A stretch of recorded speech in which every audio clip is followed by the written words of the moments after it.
Welcome to A Year of War and Peace. I'm your host, Brian E. Denton. A Year of War and Peace is a daily, year-long, chapter-by-chapter reading of and meditation on Leo Tolstoy's epic novel, War and Peace. In these videos and podcasts, you'll be treated to a free reading of one chapter per day of the novel, plus a reflective essay I've written individually tailored to that day's chapter. These readings are offered for free, though if you'd like to support me, you can do so in one of three ways. First, you could purchase my ebook, A Year of War and Peace. It features the entire novel, plus all of my reflective essays, and it's only $2.99 on Amazon.com. You could also become a patron at patreon.com/BrianEDenton. If you sign up there, you'll receive a sonnet once a month, plus a link to an ebook of my collected sonnets. Finally, if you like, you can make a one-time donation to my PayPal account. The email there is brianedenton@gmail.com.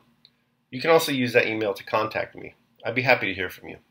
Your support is greatly appreciated. Today's reading and reflection is on Chapter 144. Chapter 144. In 1811, there was living in Moscow a French doctor, Métivier, who had rapidly become the fashion. He was enormously tall, handsome, amiable as Frenchmen are, and was, as all Moscow said, an extraordinarily clever doctor. He was received in the best houses, not merely as a doctor, but as an equal. Prince Nicholas had always ridiculed medicine, but latterly, on Mademoiselle's advice, had allowed this doctor to visit him, and had grown accustomed to him. Métivier came to see the prince about twice a week. On December 6, St. Nicholas's Day, and the prince's name day, all Moscow came to the prince's front door, but he gave orders to admit no one, and to invite to dinner only a small number, a list of whom he gave to Princess Mary. Métivier, who came in the morning with his felicitations, considered it proper, in his quality of doctor, as he told Princess Mary, and went in to see the prince. It happened that on that morning of his name day, the prince was in one of his worst moods. He had been going about the house all of the morning, finding fault with everyone, and pretending not to understand what was said of him, and not to be understood himself. Princess Mary well knew this mood of quiet, absorbed querulousness, which generally culminated in a burst of rage, and she went about all that morning as though facing a cocked and loaded gun, and awaited the inevitable explosion. Until the doctor's arrival, the morning had passed off safely. After admitting the doctor, Princess Mary sat down with a book in the drawing-room near the door, through which she could hear all that passed in the study. At first she heard only Métivier's voice, then her father's. Then both voices began speaking at the same time. The door was flung open, and on the threshold appeared the handsome figure of the terrified doctor, with a shock of black hair, and the prince in his dressing gown and fez, his face distorted with fury, and the pupils of his eyes rolled downwards. "You don't understand?" shouted the prince. "But I do. French spy, slave of Bonaparte. Spy, get out of my house. Be off, I tell you." And he slammed the door. Métivier, shrugging his shoulders, went up to Mademoiselle Bourienne, who at the sound of shouting had run in from an adjoining room. "The prince is not very well. Bile and rush of blood to the head. Keep calm. I will call again tomorrow," said the doctor. Then putting his fingers to his lips, he hastened away. Through the study door came the sound of slippered feet and the cry, "Spies! Traitors! Traitors everywhere! Not a moment's peace in my own house!" After Métivier's departure, the old prince called his daughter in, and the whole weight of his wrath fell on her. She was to blame that a spy had been admitted. Had he not told her yes, told her to make a list, and not to admit anyone who was not on that list? Then why was this scoundrel admitted? She was the cause of it all. With her, he said, he would not have a moment's peace, and could not die quietly. "No, ma'am, we must part, we must part. Understand that, understand it. I cannot endure any more," he said, and left the room. Then, as if afraid she might find some means of consolation, he returned and, trying to appear calm, added, "Don't imagine I have said this out of a moment of anger. I am calm. I have thought it over, and it must be carried out. We must part, so find some place for yourself." But he could not restrain himself, and with the virulence of which only one who loves is capable, evidently suffering himself, he shook his fist at her and screamed, "If only some fool would marry her!" Then he slammed the door, sent for Mademoiselle Bourienne, and subsided into his study. At 2 o'clock the 6 chosen guests assembled for dinner. These guests, the famous Count Raspachin, Prince Lopukhin, and his nephew, General Chatrov, an old war comrade of the prince's, and of the younger generation, Pierre and Boris Drubetskoy, awaited the prince in the drawing room. Boris, who had come to Moscow on leave a few days before, had been anxious to be presented to Prince Nicholas Bolkonsky, and had contrived to ingratiate himself so well that the old prince, in his case, made an exception to the rule of not receiving bachelors in his house. The prince's house did not belong to what is known as fashionable society, but his little circle, though not much talked about in town, was one it was more flattering to be received in than any other. Boris had realized this the week before, when the commander-in-chief in his presence invited Rostopchin to dinner on St. Nicholas's Day, and Rostopchin had replied that he could not come.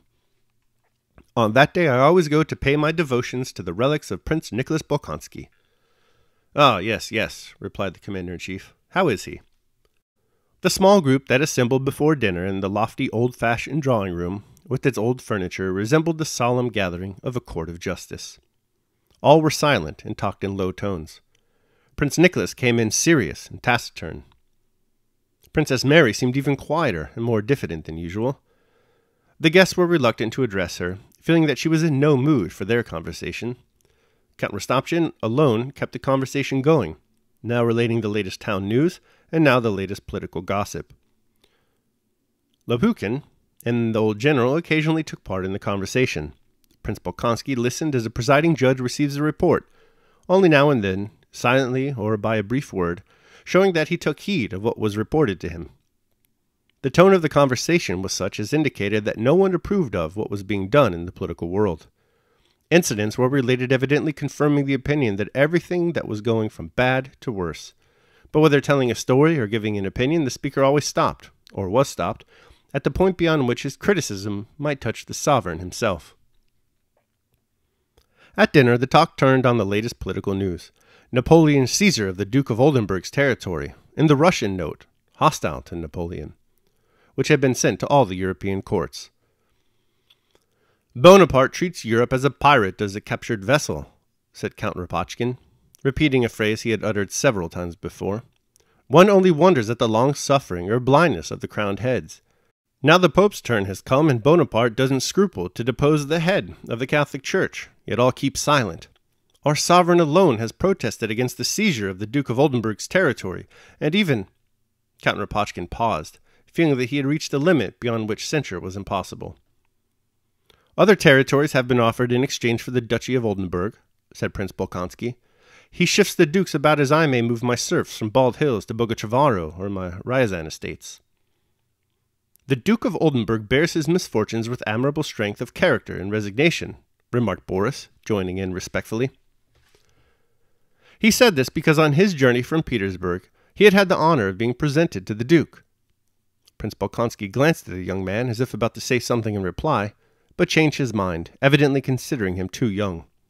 I have read our protest about the Oldenburg affair, and was surprised how badly the note was worded, remarked Count Raspachin, in the casual tone of a man dealing with a subject quite familiar to him. Pierre looked at Raspachin with naive astonishment, not understanding why he should be disturbed by the bad composition of the note. "Does it matter, Count, how the note is worded?" he asked, "so long as its substance is forcible?" "My dear fellow, with our 500,000 troops, it should be easy to have a good style," returned Count Raspachin. Pierre now understood the Count's dissatisfaction with the wording of the note. "One would have thought quill drivers enough have sprung up," remarked the old prince. "There in Petersburg they are always writing, not notes only, but even new laws. My Andrew there has written a whole volume of laws for Russia. Nowadays they are always writing." And he laughed unnaturally. There was a momentary pause in the conversation. The old general cleared his throat to draw attention. "Did you hear of the last event at the Review of Petersburg? The figure cut by the new French ambassador?" Yeah, I heard something. He said something awkward in His Majesty's presence." "His Majesty drew attention to the Grenadier Division and to the march past," continued the general, "and it seems the ambassador took no notice and allowed himself to reply that we in France pay no attention to such trifles. The Emperor did not condescend to reply. At the next review, they say, the Emperor did not once deign to address him." All were silent. On this fact, relating to the emperor personally, it was impossible to pass any judgment. "Impudent fellows," said the prince. "You know Metivier? I turned him out of my house this morning. He was here. They admitted him in spite of my request that they should not be let in," he went on, glancing angrily at his daughter.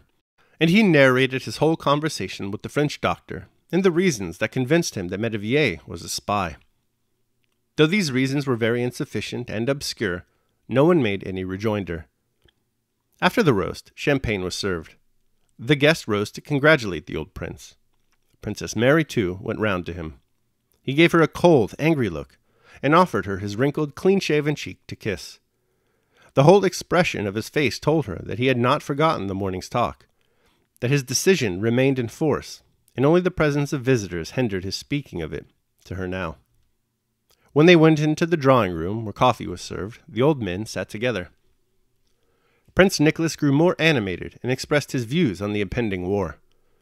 He said that our wars with Bonaparte would be disastrous so long as we sought alliances with the Germans and thrust ourselves into European affairs, into which we had been drawn by the Peace of Tilsit. We ought not to fight either for or against Austria. Our political interests are all in the East, and in regard to Bonaparte, the only thing is to have an armed frontier and a firm policy, and he will never dare to cross the Russian frontier, as was the case in 1807. "How can we fight the French, Prince?" said Count Rapochkin. "Can we arm ourselves against our teachers and divinities? Look at our youths, look at our ladies. The French are our gods. Paris is our kingdom of heaven." He began speaking louder, evidently to be heard by everyone. "French dresses, French ideas, French feelings. There now, you turn Metivier out by the scuff of his neck because he is a Frenchman and a scoundrel, but our ladies crawl after him on their knees. I went to a party last night, and there out of 5 ladies 3 were Roman Catholics and had the Pope's indulgence for doing wool work on Sundays. And they themselves sit there nearly naked, like the signboards at the public baths, if I may say so. Ah, when one looks at our young people, Prince, one would like to take Peter the Great's old cudgel out of the museum and belabor them in the Russian way till all the nonsense jumps out of them." All were silent. The old prince looked at Rostopchin with a smile and wagged his head approvingly. "Well, goodbye, Your Excellency. Keep well," said Rostopchin, getting up with characteristic briskness and holding out his hand to the prince. "Goodbye, my dear fellow. His words are music. I never tire of hearing him," said the old prince, keeping hold of the hand and offering his cheek to be kissed. Following Rostopchin's examples, the others also rose. All right, that concludes chapter 144. I will now proceed to my reflection on the same.